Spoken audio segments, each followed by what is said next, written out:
Morning, all. It's 6:30 a.m.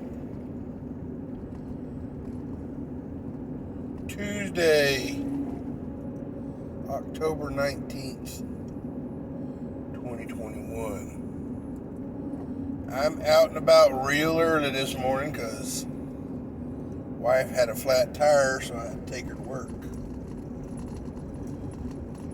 And crazy shits is about 2 blocks from my wife's work, my low tire light comes on my truck. So I'm like, well, shit. So I pulled over a couple seconds ago and checked. I don't see a low tire, so I'm going to go ahead and just piddle my monkey butt home, and I got a tire shop across the street almost, and I'll catch him when he opens today. Ladies and gentlemen of the jury,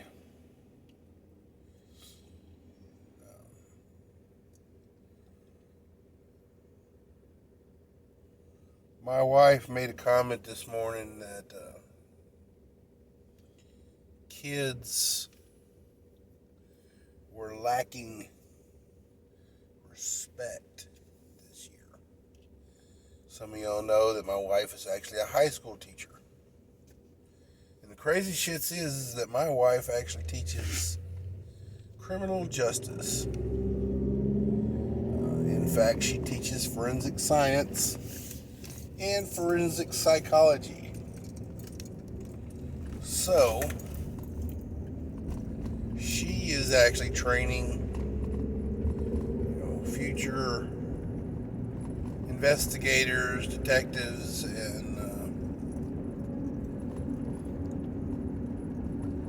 stuff like that.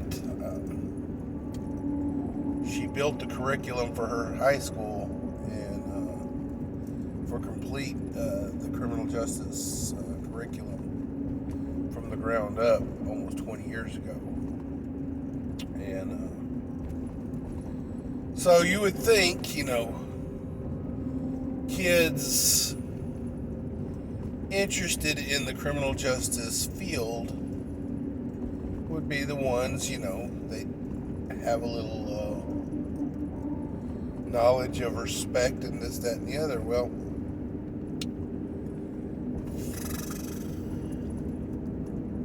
not so much.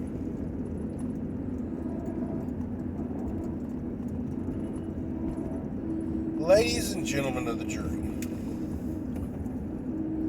if you wanted to make an army without the army knowing that it is an army, how do you do that? Well, you make it an army of youth. You link them with a communication system that they basically become dependent on. Back in my day, people would go over and have sleepovers. We'd go to the skating rink. We'd go and socialize with our peers. Nowadays, kids are socializing with peers hundreds, if not thousands, of miles away in other parts of the country, in other countries.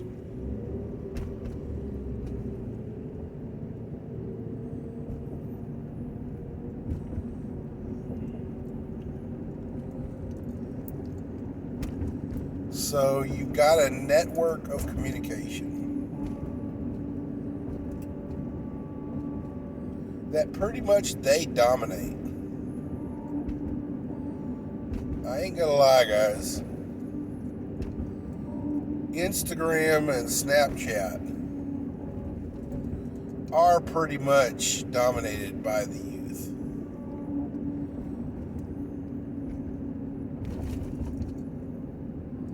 TikTok has a good swath of them too, but adults kind of like TikTok because they like the videos.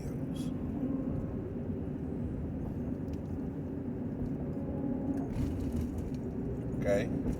So you have a huge communication system that they basically dominate.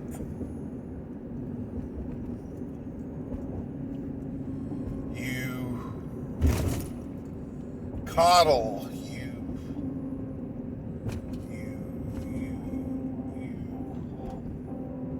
give them false senses of their own worth, participation trophies. You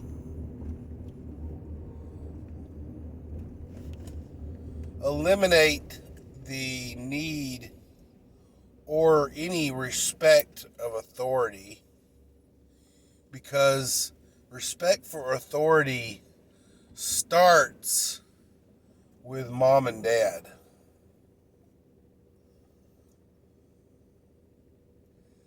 If your kids don't respect you, they see you only as the food person or the person that provides their needs, no questions asked, with no respect, then they are not going to respect any other systems of authority.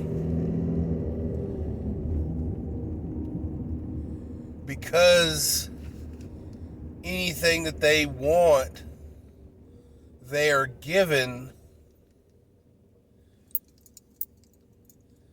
They know no property value other than what they own.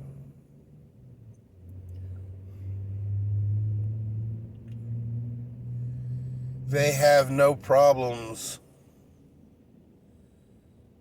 stealing for what they want, because they've always, if they are denied what they want, they will then justify theft and or other means of obtaining it.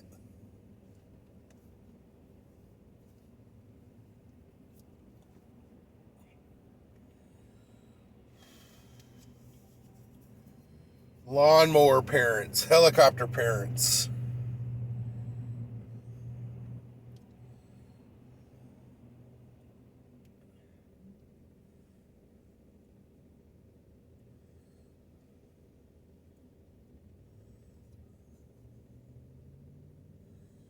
When I was a kid,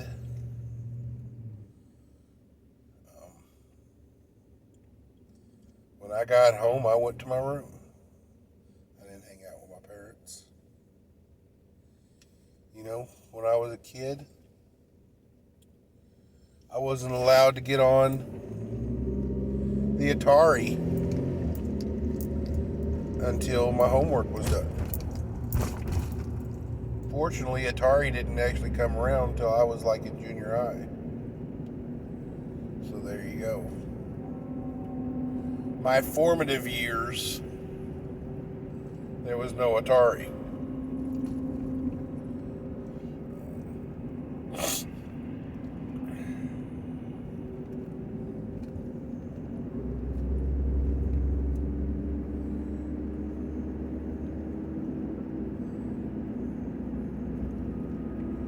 I remember when I got into high school, I really wanted a TV in my room, so I didn't have to go into the living room and watch TV. I wanted control over what I watched, what programs I watched. Mostly because I was tired of Wheel of Fortune, so there you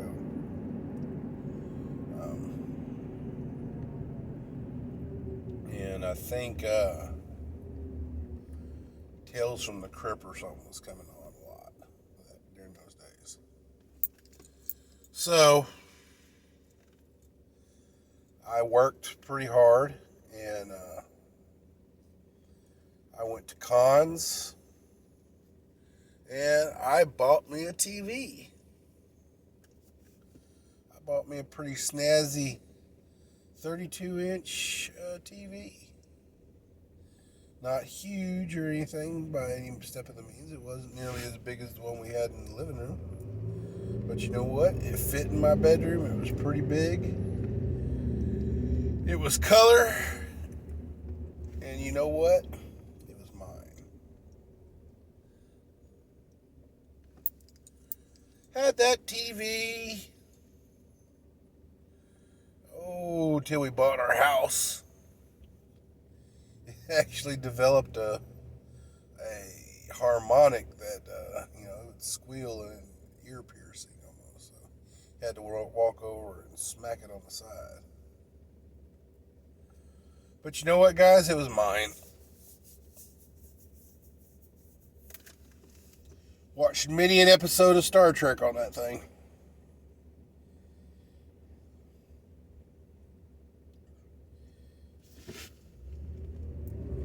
Ladies and gentlemen, you take a complacent, young, impressionable kid, take all the moral handcuffs on there, off of them, take all of the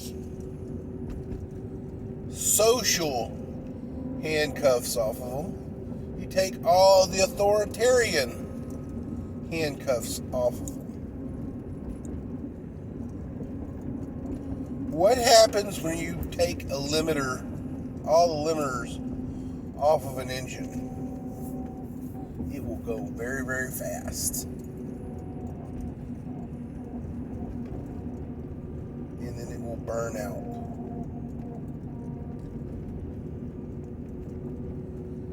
Ladies and gentlemen of the jury, we are gearing the youth of America to be foot soldiers, pawns, cannon fodder for an unknown entity.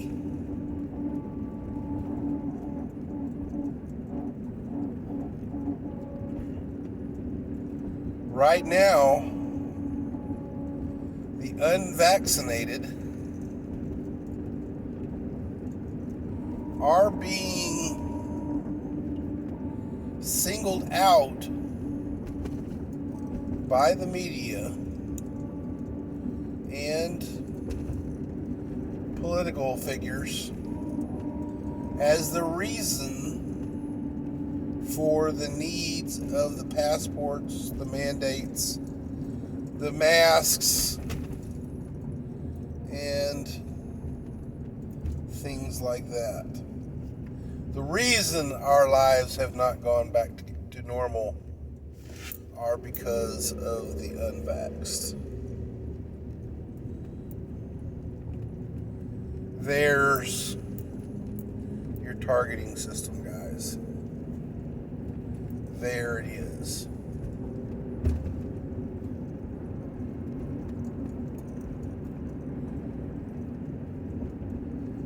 When the dark winter comes in a few months and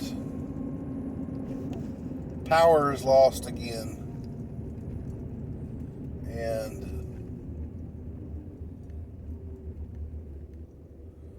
food shortages make them hungry. They can't get their hot pockets. A hungry person, much like a hungry dog, is a dangerous animal. Where a dog will get violent a human will get clever.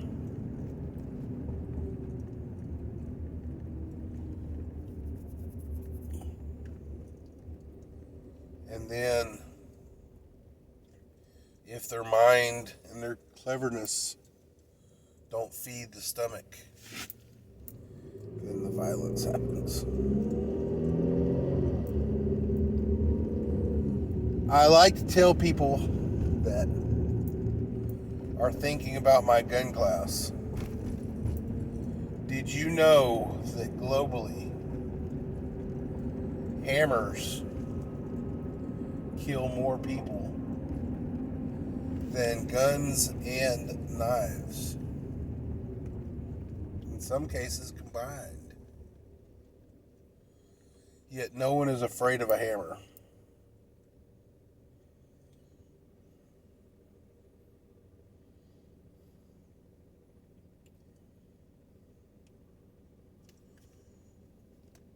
What do you think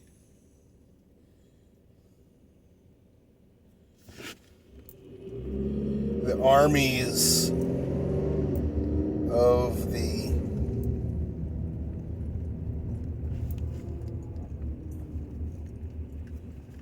unwashed will use to fight? They'll use what's readily at hand. Steak knives, butcher knives, hammers.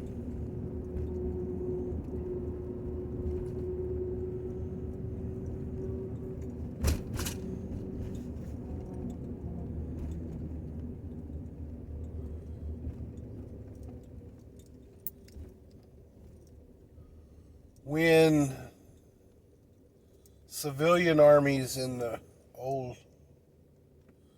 time villages in the Dark Ages and stuff,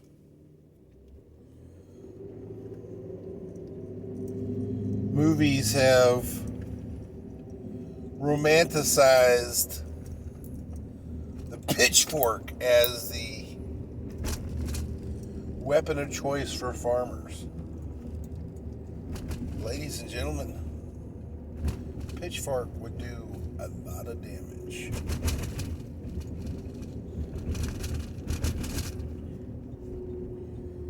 Unconventional weapons are weapons nonetheless. A weapon can be anything. A stick, a piece of glass. It don't matter. What matters is the heart of the person behind it. What is driving that heart? Is he hungry? Is she just wanting somebody to smash like on her latest video?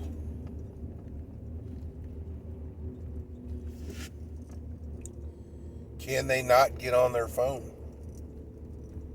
There's no power.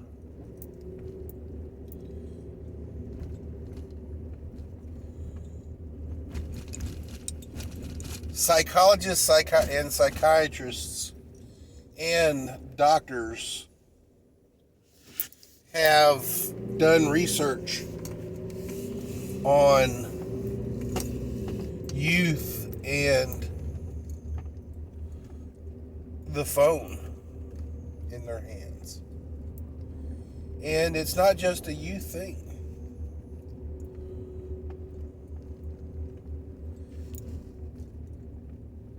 The use of social media and the use of the phone. If you notice, you take the phone out of their hand, they immediately get twitchy. They get antsy. They get nervous.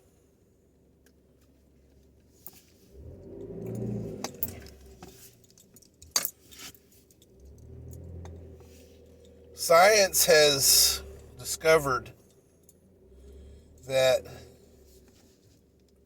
the ease in which endorphins come from the use of your cell phone and your social media, to the point where it's almost like a drug.